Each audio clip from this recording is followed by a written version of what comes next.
Do you want to find out if the version of Microsoft Windows on your PC is legit? Now it's easy to view your activation status on Windows. Now if you're using Windows 11, you can just open Windows Settings, click System, choose Activation, click the activation status, and if the Windows is activated, you will see active and a green check mark at the top of the window. Now other status also says Windows is activated with a digital license, or Windows is not activated, and Windows is not active.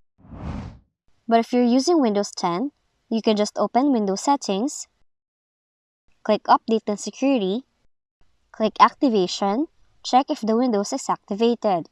Now review the text to the right of the activation under the Windows header.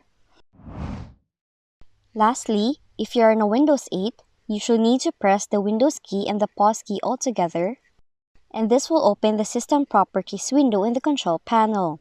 Then, review your activation status, and you may also look under the Windows Activation section to see if Windows 8 is activated.